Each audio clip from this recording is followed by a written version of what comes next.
रानू चिड़िया गुग्गू को कुछ सूखा दाना देती है और कहती है, गुग्गू बेटा तुम्हें भूख लगी थी ना, ये दाना खा लो। दाना दाना दाना, मैं ये रोज रोज सूखा दाना खा खा कर तंग आ गया हूँ। आज तो मैं बेसन के लड्डू खाऊंगा, वरना कुछ नहीं खाऊंगा।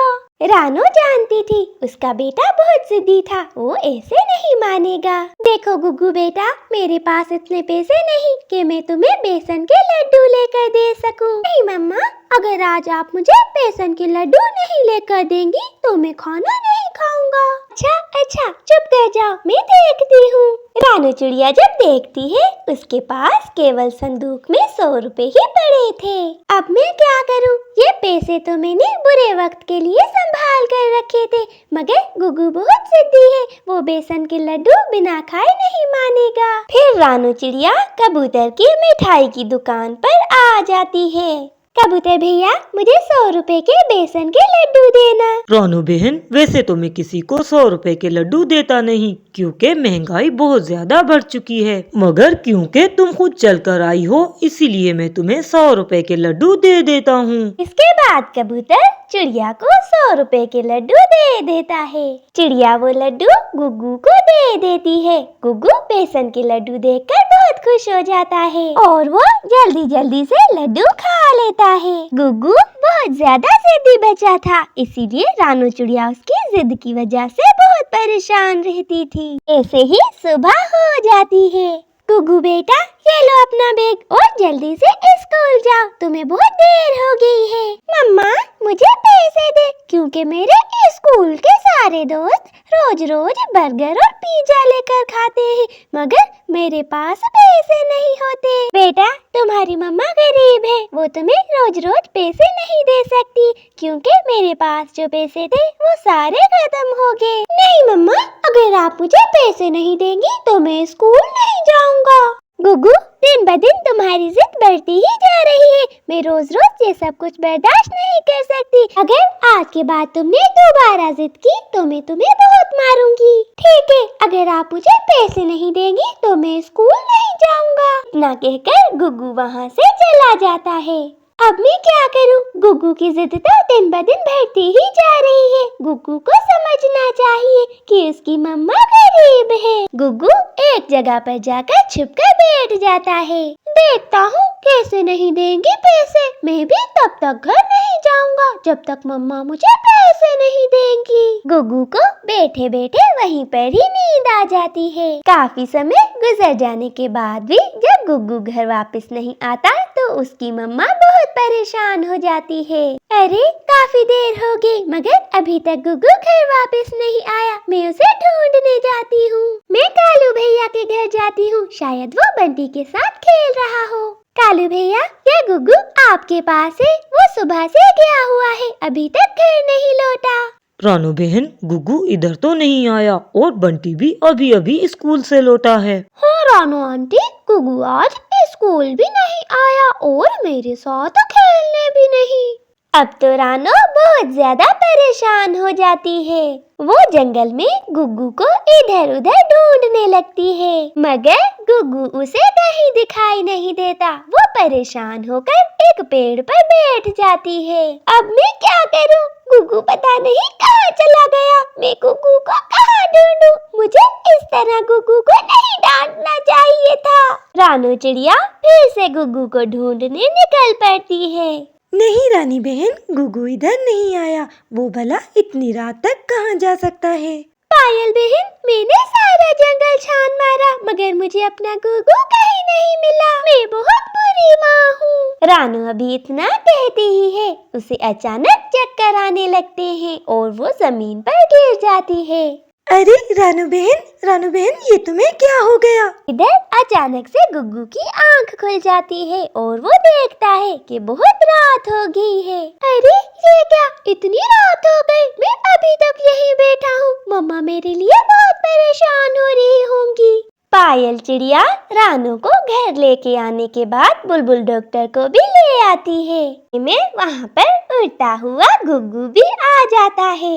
लगता है इनको बहुत गहरा सदमा पहुंचा है, अगर इनको होश आ जाए तो ठीक है, वरना इनकी जान भी जा सकती है। क्या हुआ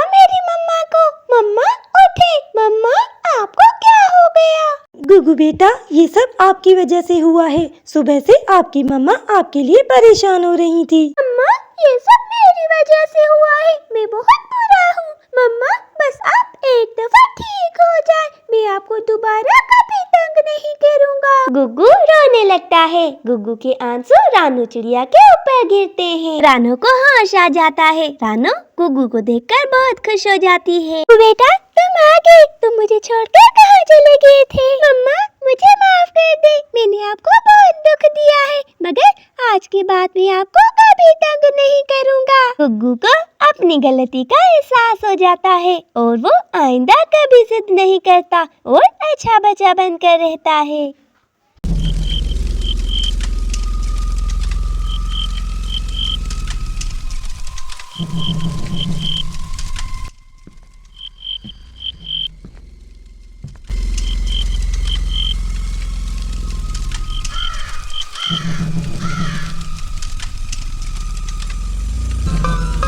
पायल, चुप कर जाओ। अब तुम्हारे रोने का कोई फायदा नहीं, क्योंकि तुम्हारे रोने से तुम्हारा अंडा वापस नहीं आ जाएगा।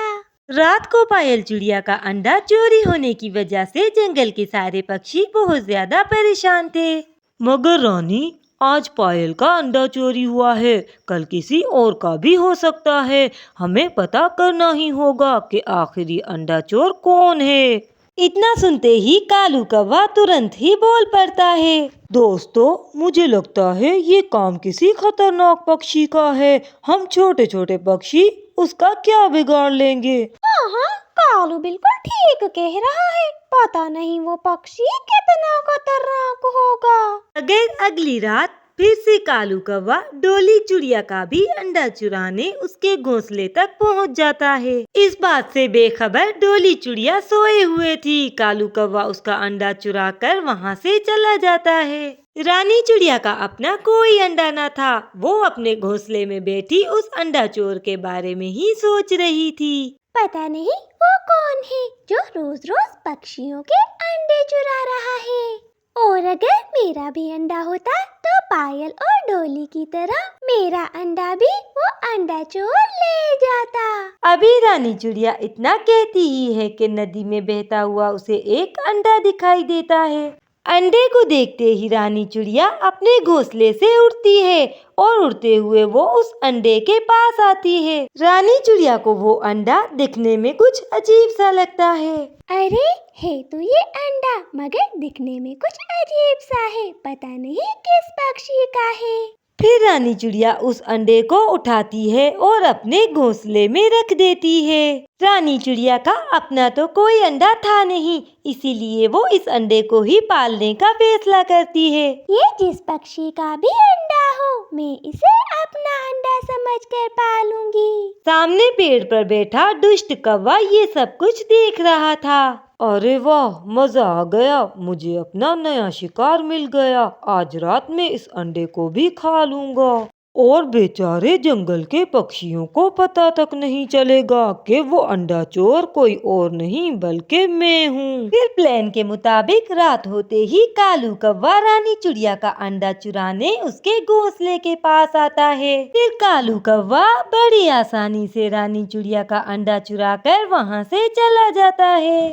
सुबह होते ही रानी चिड़िया अपने दोस्तों को नदी से मिले अंडे के बारे में सब कुछ बता देती है। रानी, मुझे तो बहुत डर लग रहा है। पता नहीं ये अंडा चोर कब पकड़ा जाएगा।